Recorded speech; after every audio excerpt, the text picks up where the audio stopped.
पूरी रात होटल के कमरे में बंद रहेंगे ईशान और सवी। सुबह होते ही मचेगा बवाल।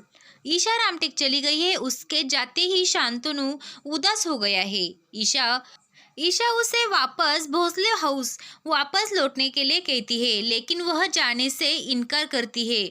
उधर सभी होटल में शिफ्ट हो जाती है। गुम है किसी के प्यार में आज के एपिसोड में दिखाया जाएगा कि ईशान रामटेक वापस लौट गया है। उसके जाने के वजह से शांतनु खुद को काफ़ी अकेला महसूस करता है। उसने ईशा को रोकने की काफ़ी कोशिश की, लेकिन वह नहीं मानी और रामटेक चली गई। ईशा के जाने से सभी भी काफ़ी दुखी है। शांतनु को हर जगह पर ईशान नजर आता है।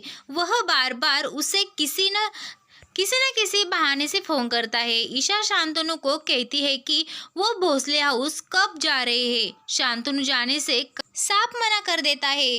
वो कहता है कि वहाँ पर मेरी किसी को जरूरत नहीं है। इस पर ईशा कहती है कि ईशा को आपकी सबसे ज़्यादा ज़रूरत है। मैं पहले भी उसे आपके भरोसे छोड़कर गई थी। आज भी काफ़ी मनाने पर शांतनु जाने के लिए हाँ कहता है। ईशा के जाते ही अक्का साहब ने फिर अपनी चाल चल दी। वह ईशान को उसके माँ के लिए भड़काती है। ईशान कहता है कि वो मुझे अपने साथ लेकर क्यों नहीं गई थी।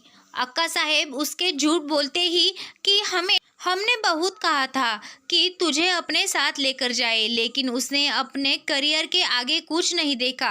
कुछ औरतें सिर्फ अपने ही बारे में सोचती है। ये सुनते ही ईशान काफ़ी दुखी हो जाता है। इसके बाद अक्का साहेब कहती है कि वो खुद तो चली गई, लेकिन अपनी जासूस कर यहाँ छोड़कर गई सभी को। मैं इसलिए कहती हूँ तुमसे कि दोनों से दूर रहो।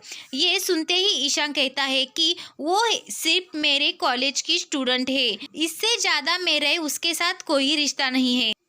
उधर सभी होटल में शिफ्ट हो जाती है। उसका सामान सेट करने में शुल्का जी उसकी मदद कर देते हैं और बताते हैं कि रूम को इस तरह से सजाने का सारा आइडिया ईशान सर का था। वह काफ़ी एक्साइटेड थे इस कमरे को ठीक कराने में।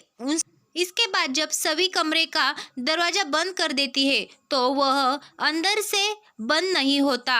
इसको लेकर वह काफ़ी परेशान हो जाती है। वह ईशान को फ़ोन करती सारी बातें बताती है। उसके बाद ईशान जब वहाँ पहुँचता है वह भी डोर बंद करने की कोशिश करता है। पहले तो दरवाज़ा बंद नहीं होता और बाद में बंद होता है तो खुलता ही नहीं। जोर लगाकर भी दरवाज़ा खुलता नहीं। इसके बाद दोनों काफ़ी परेशान हो जाते हैं क्योंकि ईशान अपना फ़ोन गाड़ी में ही भूल जाता है और सभी के फ़ोन में बैटरी नहीं होती। सभी कहती है कि अब क्या होगा। इस पर ईशान मजाक करता है कि अंताक्षरी खेलेंगे। वह गाना गाने लगता है कि हम तुम एक कमरे में बंद हो, और उसके बाद इतना बोलते ही कमरे में चूहा आ जाता है। ईशान डर जाता है और कुर्सी पे चढ़ जाता है। वही सभी से कहता है कि चूहों को भगाओ। सभी ये देखकर बहुत हंस जाती है।